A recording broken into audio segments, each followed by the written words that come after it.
Alina Amir leak video.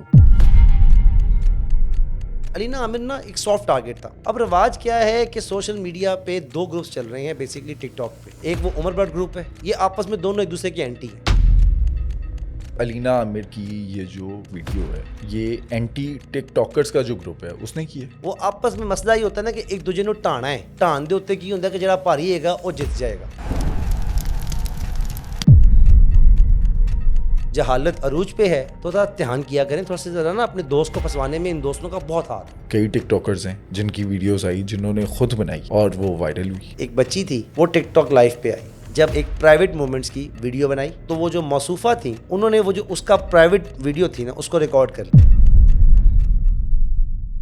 अगर video call services लेनी है तो इस नंबर पर रब्ता करो, 2000 रुपए में या 1000 रुपए में 20 मिनट। गामा रात ਦੇ ਪਿਛਲੇ ਪੈਰ ਕਾਲ ਕਰਦਾ ਸ਼ਬਾਨਾ ਨੂੰ, ਵੇ ਸ਼ਬਾਨਾ ਕੀ ਪੇ ਕਰਨੀ ਹੈ, ਰਜ਼ਾਈ ਦੇ ਵਿੱਚ ਬੈਠਾ ਮੈਂ ਇਸ ਟਾਈਮ ਬਿਲਕੁਲ ਉਦਾਸ ਬੈਠਾ, ਤੇਰੀ ਯਾਦ ਆ ਗਈ ਹੈ ਤੇ ਦਿਲ ਫੜ ਫੜ ਕਰ ਰਿਹਾ ਹੈ। ਐਸੀ ਕੋਈ ਜਜ਼ਬਾਤੀ ਤੇ ਗਰਮ ਫੋਟੋ ਕੱਲ ਜਿਹਨੂੰ ਵੇਖਾਂ ਤੇ ਮੇਰੇ ਜਿਸਮ ਦੇ ਆਜ਼ਾਬ ਫੜਕ ਫੜਕ ਜਾਣ ਤੇ ਮੈਂ ਬਸ ਤਬਾਹ ਹੋ ਜਾਵਾਂ। ਤੇ ਸ਼ਬਾਨਾ ਆਲਰੇਡੀ ਇਸ ਕੰਮ ਵਾਸਤੇ ਤਿਆਰ ਬੈਠੀ ਤੇ चुप के फोटो कर ली तो उस तो बाद जनाब शबाना रोन लग कि मेरे साथ ज्यादती होगी, मेरे साथ ज्यादती होगी। अब हुआ क्या,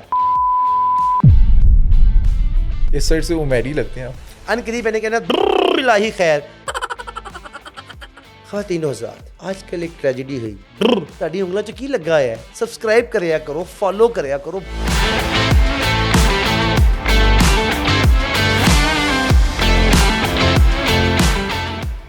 दोस्तों हाइलाइट्स आपने देखी। आज के पॉडकास्ट से हम एक नया सिलसिला स्टार्ट कर रहे हैं। हसीब भाई से मैंने रिक्वेस्ट की है, वो क्योंकि कुछ अरसे से कुछ कर नहीं रहे थे, वेले बैठे हुए थे। मैंने उनसे कहा कि एक शो स्टार्ट करते हैं, ट्रेंडिंग टॉपिक्स जो हैं उन पर हम बात स्टार्ट करें और उन पर ये तबसरा करें। सोशल मीडिया पर क्या कुछ चल रहा है उस पर हम बात करते हैं। हसीब भाई मेरे सामने हैं। अस्सलाम वालेकुम हसीब भाई। वालेकुम सलाम अली, क्या हाल चाल है? मैं ठीक हूँ, आप बताएं हसीब भाई। शुक्र अल्हम्दुलिल्लाह, थैंक यू वेरी मच। ख़वातीनो हज़रात दिखते ने मैंने क्या कि घर बैठे बैठे तुसी वेले सड़ रहे हो, बेरोज़गार हो, कुछ कर नहीं रहे। कुछ कर नहीं रहे, बेरोज़गार ही ਹੁੰਦਾ ਵੇ ਭੈੜਿਆ ਸੰਡਿਆ ਠਹਿਰ ਤੇ ਜਾ, ਠੀਕ ਹੈ ਨਾ। ਮਜ਼ਾ ਨਹੀਂ ਲੈਂਦਾ ਮੇਰੀ ਗੱਲ ਕੱਟੀ ਜਾਂਦਾ ਹੈ, ਇਹਨੂੰ ਕੱਟਣ ਦਾ ਬਹੁਤ ਸ਼ੌਕ ਹੈ।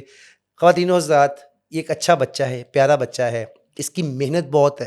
और मैं आपको डेफिनेटली एक बात कहना चाहूँगा कि अली भट्ट की तारीफ़ ये है कि ये इतना पुरजोश बच्चा है और इतना मेहनती आदमी है ये। और इसका दोस्त एक माशाल्लाह एक छोटा जिहा चूहा और भी है हाशिम, ठीक है। ਤੁਹਾਨੂੰ ਉਹਦੀ ਫੋਟੋ ਵਿਖਾਵਾਂਗੇ, ਲਾ ਦੀ ਵੀ ਫੋਟੋ ਹੁੰਦੀ ਵੀ, ਠੀਕ ਹੈ। ਇਹ ਬੱਚੇ ਦੋਵੇਂ ਬਹੁਤ ਮਿਹਨਤ ਕਰਦੇ ਨੇ, ਟ੍ਰੈਂਡਿੰਗ ਟੌਪਿਕਸ ਲੱਭਦੇ ਨੇ। ਉਤੋਂ ਅੱਜ ਤੋਂ ਬਾਅਦ ਤੁਹਾਨੂੰ ਥੋੜ੍ਹਾ ਜਿਹਾ ਸੋਚ ਡਿਜੀਟਲ 'ਤੇ ਚੱਲਣਾ ਹੈ। ਸੋਚ ਡਿਜੀਟਲ ਦੇ ਉੱਤੇ ਤੁਹਾਨੂੰ तीफी भट्ट, गोगी भट्ट, मज़र तिब्बी, तहमीना जी ते कामरान फरीदी साहब, वो ਜਿਹੜੇ ਵਾਲਾ ਵਾਲੇ ਮਾਸ਼ਾਅੱਲਾ ਬਹੁਤ ਪਿਆਰੀ ਪਰਸਨੈਲਿਟੀ ਉਹਨਾਂ ਦੀ, ਉਹਨਾਂ ਦੇ ਨਾਲ ਮੈਂ ਫਿਲਮ ਦੇ ਵਿੱਚ ਉਹਨਾਂ ਨੂੰ ਲੈਣਾ ਹੈ। कौन ਉਹਨਾਂ सी? ਨੂੰ ਉਹ ਮੈਂ ਬਣਾ ਰਿਹਾ ਚੁੜੇਲ ਦਾ ਫਿਓਂਸੀ, ਠੀਕ ਹੈ। ਤੇ ਉਹਨਾਂ ਦੇ ਵਿੱਚ ਮੈਂ ਉਹਨਾਂ ਨੂੰ ਇੱਕ ਕਿਰਦਾਰ ਦੇਣਾ ਹੈ। ਤੇ ਇਹ ਮੈਂ ਤੁਹਾਨੂੰ ਦੱਸ ਦਿਆਂ, ਗੱਲ ਕੱਟੀ ਨਾ, ਤੇ ਮੈਂ ਉਹਨਾਂ ਦਾ ਬੜਾ ਫੈਨ ਆ। ਕਾਮਰਾਨ ਸਾਹਿਬ, ਤੁਹਾਨੂੰ ਮੇਰੀ ਆਵਾਜ਼ ਵੀ ਆ ਰਹੀ ਹੋਏਗੀ। अस्सलाम वालेकुम सर, क्या ਤੁਹਾਡਾ ਸਟਾਈਲ ਹੈਗਾ ਪੌਡ ਵਾਲਾ, ਤੇ ਤੁਸੀਂ ਕੀ ਪੌਡੋ ਪੌਡ ਹੋ ਜਾਂਦੀ ਹੋ ਪੋਡਕਾਸਟ ਦੇ ਵਿੱਚ, ਕੀ ਕਹਿਣੇ ਤੁਹਾਡੇ।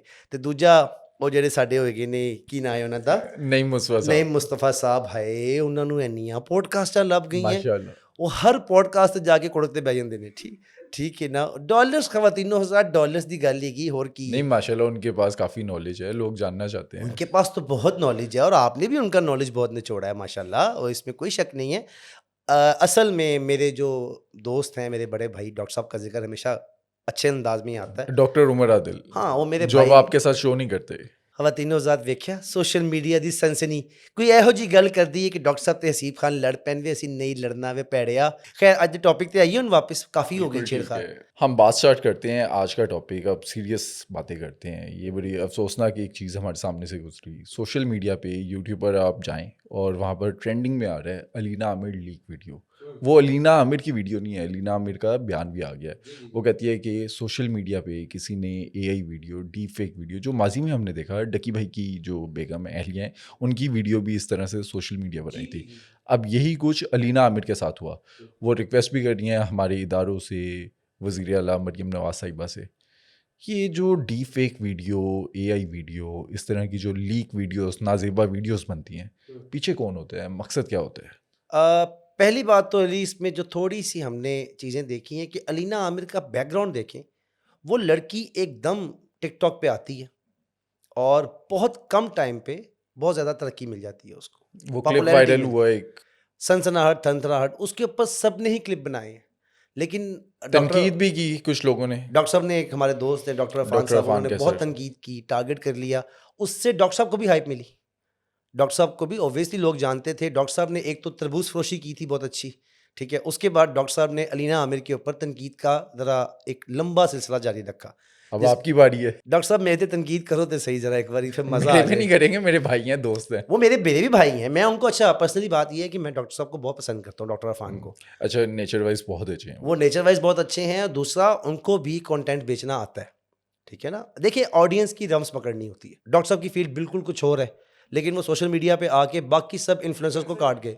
सोशल मीडिया इन्फ्लुएंसर हैं, जी, प्लेटफॉर्म भी बना रहे हैं, प्लेटफॉर्म भी जिसके बना ऊपर रहे हैं। तमाम जो सोशल मीडिया इन्फ्लुएंसर्स हैं वो मिलकर काम करें। उन्होंने दी डॉक्टरी घट चल रही है तो सोशल मीडिया बहुता चल रहा है जी, ठीक है ना, ए मेरी गल याद रखी। खैर वापस आते हैं अलीना आमिर पे। अलीना आमिर ना एक सॉफ्ट टारगेट था, उसको हर बंदे ने पकड़ा, उसके ऊपर तनकीद की। उस बच्ची ने पहले तो कोई जवाब नहीं दिया, ठीक है। उसके बाद फिर उसने एक जवाबी वीडियो डॉक्टर साहब को भी जवाब दिया। वहाँ से क्या हुआ कि एक नया रवाज पड़ गया। अब रवाज क्या है कि सोशल मीडिया पे दो ग्रुप्स चल रहे हैं बेसिकली टिकटॉक पे। एक वो उमर बट ग्रुप है, और एक दो ग्रुप्स और हैं। ये आपस में दोनों एक दूसरे के एंटी हैं। कौन किसके खिलाफ है कौन नहीं है हमें इसका पता नहीं है, लेकिन लगता यही है कि आपस में इनकी कोई मुबैना तौर पे बनती नहीं है, ठीक है। अब डीफेम करने के लिए आजकल टोटा जो है वो एक आम सी टर्म यूज़ की जाती है, फजूल सी टर्म है, ठीक है। किसी को भी डीफेम करना हो उसके ऊपर स्कैंडल निकाल दें। अब वो जो डीप फेक एआई वीडियो आई है उसको पकड़ने के लिए आपके पास दो तीन चीज़ें हैं, जिसमें पहली बात तो ये है कि आपकी आवाज़ और जो आपके लिप सिंक है वो मिलेगा नहीं, ठीक है। आंखें कम ब्लिंक होंगी, बैकग्राउंड जो है वो मैच नहीं करता बैकग्राउंड होगा, मैच नहीं करेगा। वो आर्टिफिशियल लगता है। आर्टिफिशियल, हमारे यहाँ मासूम ऑडियंस बहुत ज़्यादा है, ठीक है। ये देहातों में आप चले जाएँ, मेरा पर्सनली एक्सपीरियंस हुआ है। मैं एक दो जगह ज़रा दूर जगहों पे गया था, वहाँ जाके लोग अभी इस चीज़ से बहुत दूर हैं, चीज़ों की बारीकियों से, चीज़ों की रियलिटी, इवन कि एआई वहाँ पे उनके लिए नई चीज़ें हैं, ठीक है, जो सादा लोग हैं, ठीक है। अब वो वीडियो डीप फेक बनी, उसके ऊपर उस बच्ची को बदनाम किया गया। आखिर उसने क्या किया, जब उसने देखा, क्योंकि वो एक पढ़ी लिखी लड़की थी। जो जोहला हैं और पढ़े लिखे इंसान में यही फ़र्क होता है कि जोहला इस बात को दरखोरे इतना करते हैं कि खैर है, कोई चीज़ जा भी रही है, उनको पता ही नहीं है कि किस प्लेटफ़ॉर्म पे आके क्या बात करनी है। अलीना आमिर उठी है, उसने अपने ही प्लेटफ़ॉर्म से एक वीडियो अपलोड की है, जो कि मैं आपसे भी कहूँगा उस पे उसकी 2-3 बातें ज़रूर लगाइएगा। तो ये बहुत अच्छा स्टांस है, वो अपने हक़ के लिए खड़ी हो गई है। अगर वो अपने आप को गिल्टी फ़ील करती तो कभी भी इस तरह सामने आके जवाब ना देती, ठीक है। इससे पहले भी एक बच्ची थी, वो उसकी वीडियो भी लीक हुई। इमशा रहमान जो थी उसकी भी डीप फेक वीडियो जो न्यूज़ में रिपोर्ट हुआ मुबैना तौर पे, और उसके बाद जो मुलजिम था जो पकड़ा गया अदालत में उसे माफ़ कर दिया गया था। माफ़ कर दिया गया, बिल्कुल ऐसे ही। अब रियलिटी ये है कि आपको जब पॉपुलैरिटी ना मिल रही हो, आपको जलन हो, आपको हसद हो, तो लोगों के पास और क्या है, हाथ ना पहुँचे तो थू कौड़ी।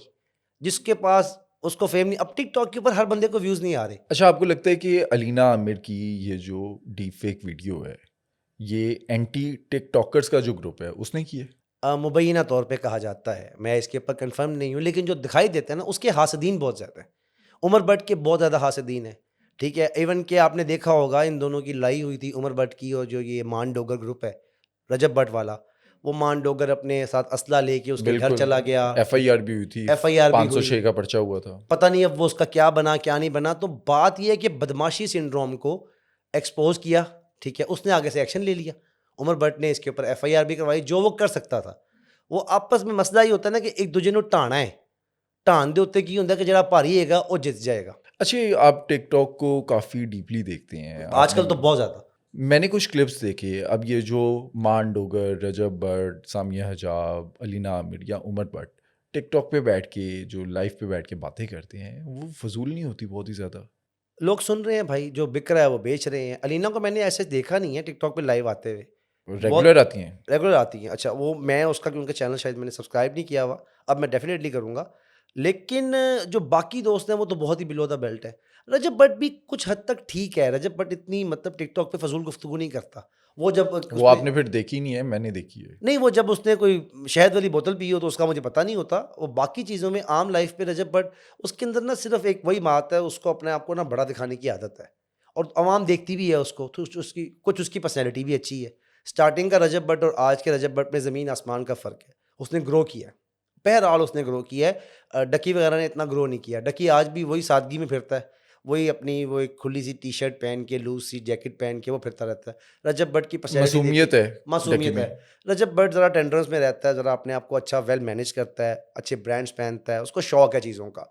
उसके जो दोस्त हैं ना, जिन्होंने उसका मुश्किल वक़्त में साथ दिया हुआ है, जब रजब भट्ट यूट्यूब पे नहीं था, अब वो उसका नाम कैश भी करवाते हैं। ऐसी है, रिसेंटली एक फिजा अली का पॉडकास्ट भी देखे। अब वो एक शहरी साहब हैं, उस पॉडकास्ट में वो किस धड़ल्ले के साथ बता रहा है कि हमें किसी ने गाली निकाली, रजब भट्ट ने किया गड्डी कांड, मेरी गाड़ी पीछे खड़ी थी। यानी कि ना इन लोगों को सीन क्रिएट्स करने आते हैं। मैंने लास्ट टाइम भी जो बात की थी ना, इन्होंने एक सिचुएशन बांध लेनी है, बिकती है सस्पेंस। ना, हाँ, कि जी व्यूज आते हैं। हमने गाड़ी निकाली, उसी रोड के ऊपर हम जा रहे थे, फॉलो करने के बाद रोका, रोक के पकड़ के मारा। वो कहती है आपने कानून को अपने हाथ में लिया, तो कहता है और क्या करते। ये कन्फेशन दे रहा है वो भाईजान बैठ के पॉडकास्ट के अंदर। कल को कोई बाशऊर आदमी इनके खिलाफ केस करे तो ये वीडियो बयान उनके लिए एज ए कन्फेशन काउंट हो जाएगा। लेकिन क्योंकि मौसूफ को पता ही नहीं है, जहालत अरूज पे है, इस बात का पता ही नहीं है कि कौन सी बात करनी है और कौन सी नहीं करनी। भाईजान, हर सच बोलने के लिए नहीं होता, तो थोड़ा ध्यान किया करें। थोड़ा सा ज़रा ना अपने दोस्त को फंसवाने में इन दोस्तों का बहुत हाथ है। ऐसे ही है। अलीना आमिर पर हम वापस आते हैं। अलीना आमिर ने इदारों से रिक्वेस्ट की है, सीसीडी से रिक्वेस्ट की है, चट्टा साहब स्पेशली। और मुझे लगता है कि हमारा ये पॉडकास्ट अपलोड होने से पहले ये न्यूज़ भी हमारे सामने आ जाएगी कि अलीना आमिर की जो डीप फेक वीडियो जिसने वायरल की, या तो उसकी उंगलियां टूटी होंगी या उसके नेफे में पिस्टल चल जाएगा। चल जाना चाहिए, क्योंकि ऐसे आप किसी की इज्जतों के साथ खेलेंगे ना तो ये बुरी बात है। ये हमारा मिजाज बनता जा रहा है, तमाशबीनी और अपना थोड़ा सा मज़ा लेने के लिए। और स्पेशली इन लोगों को पकड़ना चाहिए जो लोग ये गंद प्रमोट कर रहे हैं। ये गंद टिकटॉक से प्रमोट हो रहा है। जो पहली वीडियो आपके सामने मैरी वाली जौन सी है वो बहुत वायरल हुई है, उसका आप अगर ताने बाने देखें ना, तो जितने ये लाइव टिकटॉकर्स हैं, इन्होंने लाइव बैठ के कहना शुरू कर दिया था कि वो वेखे क्लिप, वो वीडियो आ गई है, वो वीडियो आ गई है। उसके अगले ही दिन उसके ऊपर इन्होंने वीडियोस बना के उसको बहरहाल वायरल करने में इनका बहुत हाथ है। सारों का नहीं, लेकिन कुछ जो लोग लाइव बैठ के, रजब भट्ट वगैरह की क्लास ज़रा और है। रजब भट्ट ग्रूम कर गया है, मुझे उसकी थोड़ी सी तारीफ भी करने दें। उसके साथ हसद का पहलू बहुत ज़्यादा है। उसके कंटेंट में से लोग पकड़ रहे होते हैं कि इसकी क्या चीज़ उठा के हम वो कर दें। बिलाल मार्थ को देख लें, बहुत कॉन्शियस आदमी है, कोई ऐसी गलत चीज़ वो अपलोड नहीं करता, हर एक के पास जाके पॉडकास्ट नहीं देता। जो उसके दोस्त हैं इनको फेम बड़ी बदबख्त चीज़ है। कैश करने ना, हाँ, उसको कैश करवाना है। एक टाइम पे आप पर भी ये इल्ज़ाम लगता था आफ्ताब फरोशी करते थे, तो मैं ये अब आफ्ताब रजब फरोशी फरोशी करते हैं। ये रजब फरोशी करते हैं, लेकिन आफ्ताब फरोशी में ये था कि मैंने कभी भी किसी की गैर हाज़िरी में कोई बात नहीं की। जिसका स्कैंडल बना है, जिसका इशू बना है, जिसकी कंट्रोवर्सी बनी है, मैंने उसको सामने एज ए गेस्ट बिठाया, उसके साथ डिस्कशंस किए। ये जो पीछे से होता है तज्जिए देना, मेरी राय ये है, ये हुआ होगा, एजम्पशंस, मैंने कभी एजम्पशंस की बात नहीं की। आज तक मैंने कभी भी आफ्ताब साहब के बारे में ये नहीं कहा कि यूँ हो जाएगा, वो यूँ करेंगे, शो में ये हो जाएगा। वो उनका अपना है, मेरा अपना है, मैंने उनके साथ काम किया हुआ है। हाँ, जो एक्सपीरियंस जो मुझे लगता है लोगों को पता लगना चाहिए, वो लोगों को पता भी लगना चाहिए। लेकिन आपने जो सजाद जानी का एक पॉडकास्ट किया था रिसेंटली, जेल से जब आप रिहा हुए थे, तो उसने भी तो एक नई कंट्रोवर्सी बना दी थी। अली, वो तो उस टाइम पे वायरल था ना, वो सजाद जानी के साथ नया-नया ये हादसा हुआ था। वो भी लोगों का डसा हुआ है। वो भी बेचारा इस मामले में मासूम आदमी है, लोगों के हाथों यूज़ हो जाता है। अब उसकी टीम में से भी कुछ लोग जो उसको छोड़ गए हुए हैं, उन्होंने जानी फ़रोशी की हुई है। सजाद जानी फ़रोशी, सजाद जानी के नाम पे फ्रॉड करना लोगों के साथ। तो आज वो टीम का हिस्सा नहीं है। वो जो कंट्रोवर्सी थी, वो अल्लाह वल्लों मैं बाहर आया था। मेरे ये दोस्त हैं, उसने मुझे कहा यार ये कंट्रोवर्सी हुई है, मैंने कहा मुझे पॉडकास्ट दे दे। साथ बैठ के उसने मुझे पॉडकास्ट दी। मेरे चैनल का दोबारा स्टार्टअप, मुझे दोबारा जो स्टार्ट करना था उसमें बहुत आसानी रही, जंप मिल गया। जंप मिल गया। लेकिन आफ्ताब इकबाल साहब की बात करें, हमने कई जगह देखा, अमानुल्लाह साहब भी जिक्र करते हैं कि किस तरह से आफ्ताब साहब जो हैं वो बिहेव करते थे कॉमेडियंस के साथ, और फिर जितने भी कॉमेडियंस थे वो उनको छोड़ के चले जाते थे। यार अब वो अली, इसके ऊपर आपको पता है बहुत बातें हो चुकी हुई हैं, लेकिन आफ्ताब साहब के साथ कॉमेडियंस की जितनी दोस्ती है, हम्म। शायद किसी और के आज के साथ। दिन भी आज के दिन भी सब लोग, और ये कॉमेडियंस हमारे बहुत बड़े लोग हैं। मिसाल के तौर पे नसीम विकी साहब, आगा माजिद साहब, नासिर चिन्योटी साहब, इफ्तिखार ठाकुर साहब, इवन कि कैसर पिया भाई, आई लव हिम। वो हर जगह बैठ के आफ्ताब साहब का नाम इन दिनों में ले रहा है, जब आफ्ताब साहब का नाम कोई नहीं ले रहा। तो वो अप्रिशिएट करते हैं, वो दुआएं देते हैं कि आज हम जो भी हैं उनकी वजह से उनके साथ हमारा लिंक हुआ।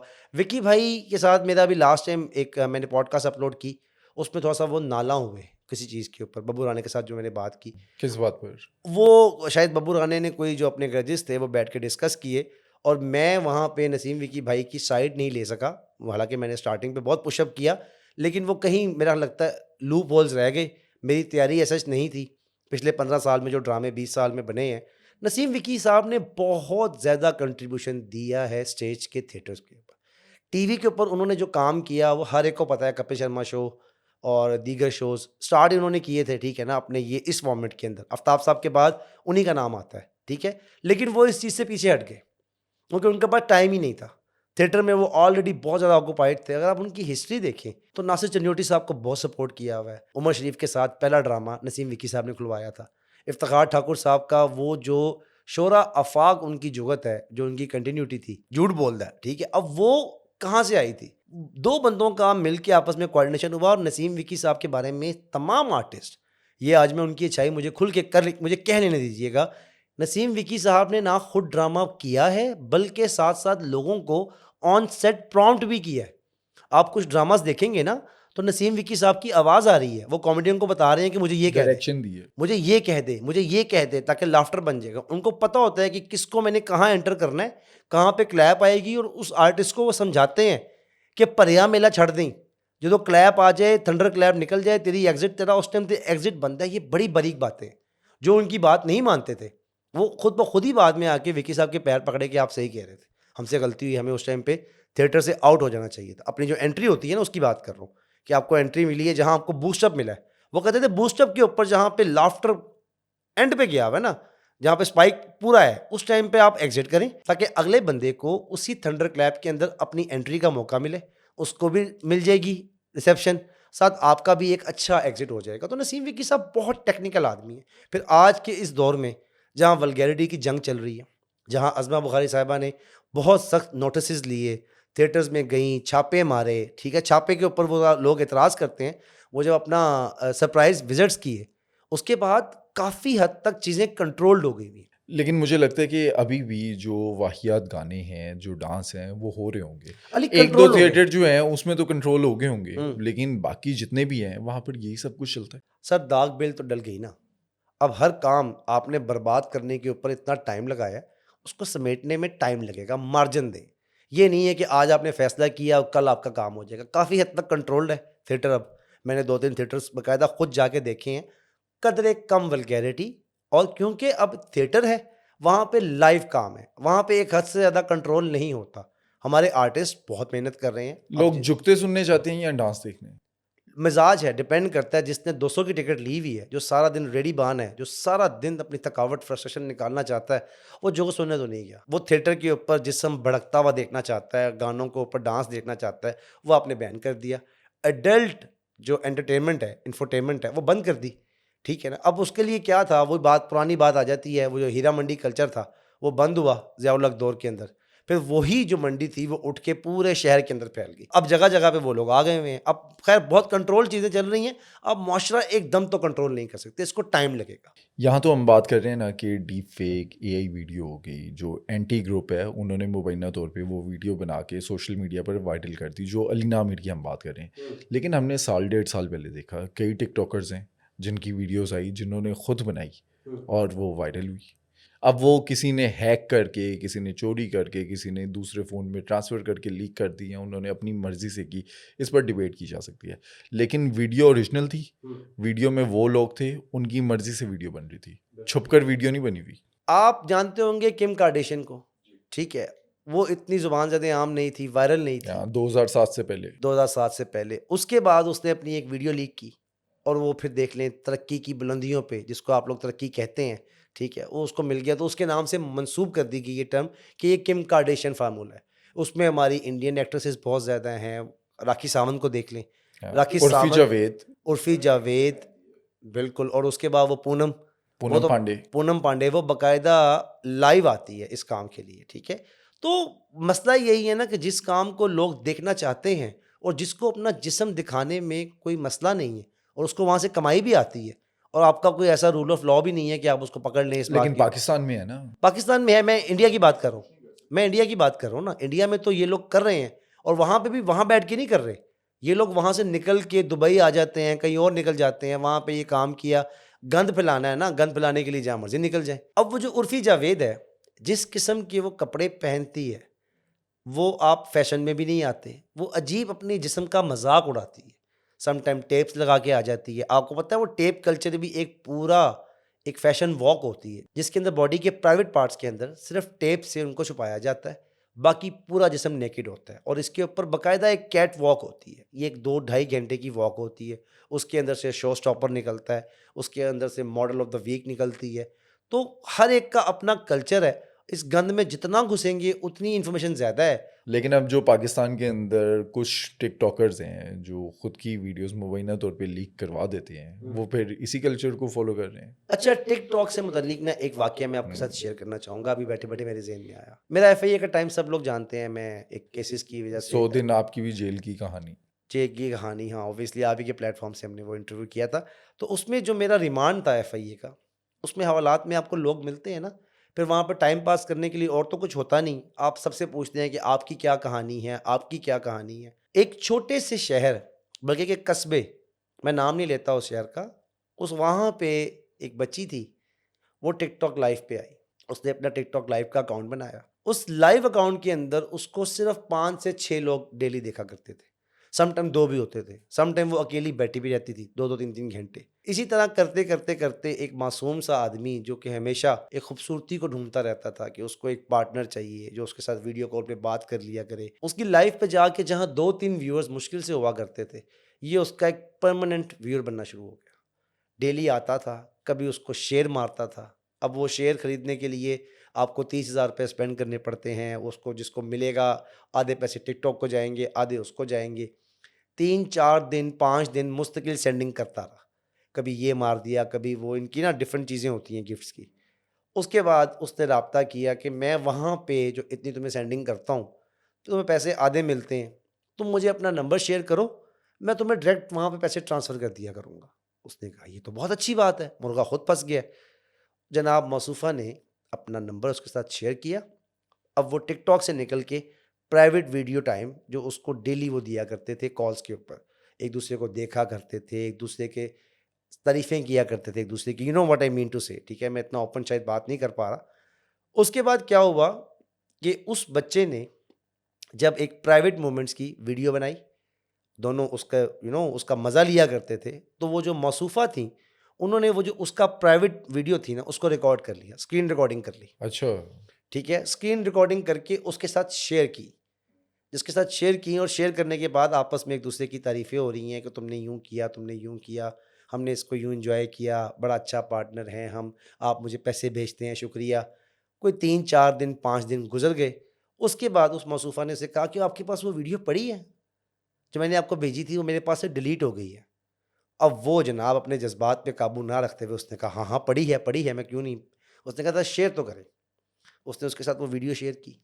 अब ये उसकी कहानी है, खुदा जाने इसमें कितनी सदाकत है, कौन सही था, कौन गलत था। जो उसकी कहानी थी, उसके तौर पे उसने ये कहा, जो मैं अपनी ऑडियंस को सिर्फ़ सबक आमोज़ कहानी जो है ना, उसका निचोड़ देने लगा हूँ। उसने कहा कि मैंने वही वीडियो जो मुझे उस मौसूफ़ा ने अपने कैमरे से स्क्रीन रिकॉर्डिंग करके भेजी थी, मैंने जज़्बात पे काबू ना रखते हुए एक कमज़ोर लम्हे के अंदर उसको वो वीडियो सेंड कर दी, ठीक है? अब उस लड़की ने क्या किया कि उसने जो कंप्लेंट की, उसके अंदर उसने ये लिखा कि इसने मेरे साथ उसी प्राइवेट मूवमेंट को जो हमने अपनी रज़ामंदी से किया था, लेकिन बाद में इसने मुझे उस पे ब्लैकमेलिंग शुरू कर दी। वीडियो शेयरिंग जो पीका है, वो आपको 21-24 वो यही है कि वीडियो शेयरिंग, प्राइवेट तस्वीर शेयर करना, वो ब्लैकमेलिंग का जो ऑफ़ेंस लगता है। उस केस के अंदर जब उस लड़की ने यहाँ पे वो केस करवा दिया, मैं फिर कह रहा हूँ खुदा जाने कौन सही था या कौन गलत था। लेकिन वो लड़का जो दुबई में बैठा हुआ एक वर्कशॉप के अंदर नौकरी कर रहा था और इतने ज़्यादा पैसे नहीं कमाता था। लेकिन उसके बावजूद उसको उसने कहा मैंने आपसे शादी करनी है, मुझे यहाँ पाकिस्तान मिलने आए। वो लड़का दुबई से, क्योंकि उनकी आपस में इतनी अंडरस्टैंडिंग हो चुकी हुई थी कि अब वो जज़्बाती तौर पे एक-दूसरे के साथ फ़िज़िकली मिलना चाह रहे थे। वो ऑब्वियसली वो भी एक गलत काम है, लेकिन वो उसकी पादाश में वहाँ से टिकट करवाता है। मुल्तान में एफआईए धाक लगाए बैठी थी। उस लड़की के कहने पे, उसकी कंप्लेंट के ऊपर उस लड़के को अरेस्ट किया गया। तो कहने का मतलब यही है कि एक टिकटॉक से ये गंद का आगाज़ उठा। वो और वो बच्ची, वो जो उसके बकौल वो जो मौसूफ़ा थी, जिसने उसे ट्रैप किया। जिसने उसे ट्रैप किया, मैंने उससे पूछा कि क्या वो इतनी दिलकश थी कि तुम खुद पे कंट्रोल नहीं रख पाए या तुमने शादी का प्लान कर लिया? उसने कहा नहीं, सिर्फ़ हवस, सिर्फ़ गुनाह, लस्ट। लस्ट। उसने उसको किस हद तक आपके ना असाब पे वो चीज़ छा जाती है जब आप इस फ्रेज से गुजर रहे होते हैं, क्योंकि वहाँ पे हवालात के अंदर मोस्टली मैंने केसेस यही देखे हैं। Blackmailing, blackmailing, video sharing, sharing. ठीक है, और उसके ऊपर पीका 21-24 जो आपका दफ़ा है वही वही लगती है। अब उसके अंदर भी ना लोगों के केसेस की डिफरेंट नौइयत है। कई लोग डेफ़िनेटली खुद ब्लैकमेल भी करते होंगे, कई यहाँ पे फीमेल्स भी हैं जो लड़कों को ट्रैप करती हैं, मुबैना तौर पे। ये मैंने अक्सर सुना है कि हमारे आसपास इस तरह के वाक़यात हो रहे हैं। किसी को वीडियो कॉल आएगी और वहाँ पर दूसरी साइड पे एक लड़की बैठी होगी और लड़की उन हालात में होगी कि लड़का जो है वो मजबूर हो जाता है उससे बात करने में, और बाद में उसकी वो स्क्रीन रिकॉर्डिंग हो जाती है और फिर ब्लैकमेल होता है। सर मैं आपको एक और चीज़ बताता हूँ, चलें अब आपने ज़िक्र किया है इसका, टिकटॉक लाइव के अंदर जब कोई भी एक होस्ट बैठा हुआ अपनी ब्रॉड कर रहा है, वहाँ पे कमेंट सेक्शन में, क्योंकि ठरकियों का ना एक जम्मे गफ़ीर है जो वहाँ पे लालच की गर्ज से बैठा हुआ है। कई लोग देख रहे हैं जो सेंडर्स नहीं हैं। 95% वही लोग हैं जो सिर्फ देखते हैं, एंजॉय करते हैं अपने हिसाब से, उसको जो उनको फ़न मिलता है उसको वो फ़न समझते हैं ऑब्वियसली। वहाँ पे एक नंबर आ रहा होता है, अगर वीडियो कॉल सर्विसेज लेनी है तो इस नंबर पे रब्ता करो, 2000 रुपये में या 1000 रुपये में 20 मिनट, ठीक है। अब वो डेफिनेटली लड़के हैं, नए बच्चे हैं, ये इसको डिस्कस करने का मकसद ये है आगाही दे दी जाए। वहाँ पे अपने जज़्बात को कंट्रोल कर लो, वरना उसके बाद जब आप उनको कॉल करते हो 2000 रुपया जायज़ कैश भी मरे पल्लियों करांदे हो, उस तो बाद एफआईआर आवे तुसी आप भुगतदे हो। अब होता क्या है आपको पता होगा, एक हमारे यहाँ एक टर्म चली थी कि मुझे अपनी फ़ोटो भेजो, मैं देख के डिलीट कर दूँगा, हाँ, ऐसे ही है। ठीक है? अब उसमें क्या होता है कि एक फ़लाँ जगह से मिसाल के तौर पे हम 2 कैरेक्टर्स बना लेते हैं, एक शबाना है, एक गामा एक है। गामा रात दे पिछले पैर कॉल करदा शबाना नूं, वे शबाना वे की पे करनी है, रज़ाई दे विच बैठा मैं इस टाइम बिल्कुल उदास बैठा, तेरी याद आ गई है ते दिल फड़ फड़ कर रहा है। ऐसी कोई जज्बाती ते गर्म फोटो कल जिन्हों वेखां ते मेरे जिस्म दे आज़ाब फड़क फुड़क जान ते मैं बस तबाह हो जावां। ते शबाना शबाना ऑलरेडी इस कम वास्ते तैयार बैठी है, ते फोटो कली है, तो उस तो बाद जनाब शबाना रोन लग पई है कि मेरे साथ ज्यादती हो गई, मेरे साथ ज्यादती हो गई। अब हुआ क्या, दोनों ने अपनी बाहमी रजामंदी से इस गंद को अडॉप्ट किया, इस गलती को, इस जुर्म को किया। उसमें गिल्टी कौन है कौन नहीं है, देखा जाए तो दोनों गिल्टी हैं। देखा जाए तो बेसिकली ये हमारे बच्चे भी ये चीज़ें देखते हैं, हमारी मेरी अपनी बेटियां हैं, मेरी अपनी साहबजादियाँ हैं, मैं तो उनको ये ट्रेनिंग देता हूँ कि बेटा कोई ऐसी तस्वीर जो कि ऑब्जेक्शनेबल हो, जो मुझे दिखाते हुए जिसको आप जस्टिफाई ना कर सकें, उसको मत उतारना। जिसमें आपसे मैं पूछूं ये कौन है या ये फलां, ये आप क्या कर रहे हो, उस एक्टिविटी को आप जस्टिफाई ना कर सको। ऐसी कोई भी पिक्चर जो आप अपनी कोई भी फैमिली के साथ बैठ के सर, ओपन नहीं कर सकते, वो समटाइम लेने की ज़रूरत नहीं। एग्जैक्टली अपनी पर्सनल फोटोज एक हद तक लें। अपने आप को देखने की ऐसी क्या हवस है, ऐसी क्या जल्दी पड़ी हुई है, क्या फड़क रहे हैं आप? बहुती गल यही तो जाओ वॉशरूम च जाओ, शीशे लगे खलो के जो मर्जी देख लो अपने आप को, उसको एक्सपोज करने का क्या फ़ायदा है?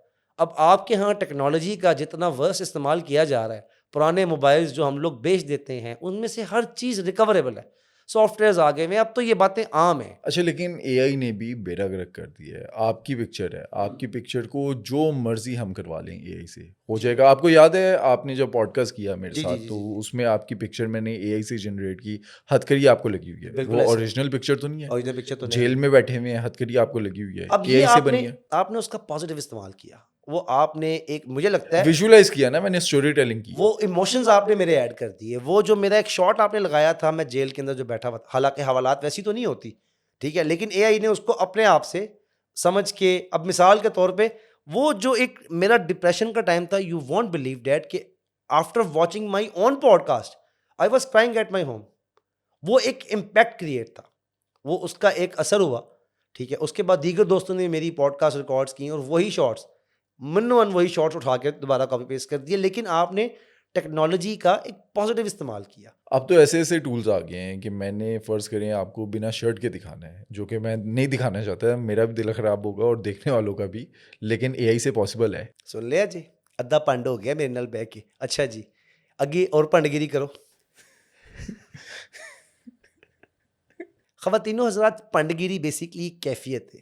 ये जो हम कहते हैं ना भांड मरासी नहीं, एक अच्छा बंदा है, देखो ना ख़वातीनो हज़रात, हम आपको बताते हैं फ़लाँ जगह पे कैसे जुर्म हुआ, कैसे जुर्म की पादाश करने के लिए एक बंदा उठता है और रात के पिछले पहर जाके 2 मर्डर्स कर देता है। लो वेख दो इत्थे बैठा जुगतां कर रहा है। थोड़ी सी शक्ल उस साइड कीजिएगा, ये ले, इस साइड से उमेरी लगते हैं आप। लो जी भंड तैयार हो गया जे। अनकरीब इन्हें कहना दुर्र इलाही खैर। ख़वातीनो हज़रात, आजकल एक ट्रेजेडी हुई, दुर्र, ठीक है ना, इन्हें दुर्र दुर्र ते लग जाना। लो जी भंडगिरी दा जो मज़ा है, तेनों मैं कहा थोड़ा जिहा हस्या कर, मरने इंज स्टफ्ड होके बह जाता है जिवें लक्कड़ दा बांदर बिठाया होंदा है। तो मुझे ये बताइएगा, ये हो गया। ख़वातीनो हज़रात, मैं इस तो ज़्यादा कि मैं ए मुंडा उधेड़ के रख दियां, अज वास्ते इन्ना ही काफ़ी है। अपना ख्याल रखना ते पैड़िओ जिन्नी वो मेहनत करदा पिया है, तुहाडी उंगलां 'च की लग्गा है, सब्सक्राइब करया करो, फॉलो करया करो। बहुत मेहनत होती है इसके ऊपर, एडिटिंग, तदवीन, उसको पब्लिश करना, उसका thumbnail, design, each and everything. आप लोग इतने इतने फजूल लोगों को सुनते हैं, तो जहाँ इतने फजुला को सुनते हैं वहाँ हमें भी सुन लिया करें। आपकी बड़ी मेहरबानी, आपका टाइम देने का बहुत बहुत शुक्रिया। मेरे पंड एंकर को और मुझे इजाज़त दीजिएगा। लेकिन अगले यहाँ मैं रिक्वेस्ट करना चाहूँगा कि अगला पॉडकास्ट आप किस टॉपिक पर देखना चाहते हैं, कमेंट सेक्शन में हमें ज़रूर बताइएगा। ज़रूर, ज़रूर, और कमेंट्स की तादाद बढ़ाएँ। और यहाँ पे लोगों से आज रिक्वेस्ट करते हैं, हमारी क्योंकि फ्रेंडली सी पॉडकास्ट है, वीडियो को लाइक करें। लाइक करने से क्या होता है, ये मंसूर अली ख़ान जो है ना, स्कूल ऑफ थॉट पे मैं आने लगा हूँ। मंसूर भाई हर प्रोग्राम के आगाज़ में, हर वीलॉग के आगाज़ में 30 सेकंड आप लोगों से इल्तिजा करते हैं, रिक्वेस्ट करते हैं। डिजिटल मांगा कशी हम भी करेंगे आज से, ठीक है? आप हमारे चैनल को सब्सक्राइब करें, हमारी वीडियोज़ को आपको पसंद आए तो उसको लाइक करें, और अपना कमेंट सेक्शन में जाके 1 या 2 कमेंट्स लाज़मी करें, और व्हाट्सएप के थ्रू हमारे लिंक को अपने दोस्तों, यारों, अहबाबों को भेजा करें, ताकि वो 10 लोगों को आप भेजें। एक बंदा भी 10 लोगों को शेयर करे, 20,000 लोगों ने वेखी होए, तो वेख लै अली गल कित्थे दी कित्थे निकल जाएगी। डॉलर की हवस नज़र आ रही है आप में। ख़वातीनो हज़रात, एंकर ने जाते-जाते फिर मुझे छेड़ दिया। डॉलर्स दी गल कौन कर रहा है? सोच डिजिटल, सोच फलां एंदा वस चले ना, तो सोच मेरी भी कर देवे। चल वे बंद कर पॉडकास्ट नूं, समझ आई जी मेरी गल दी? हाँ।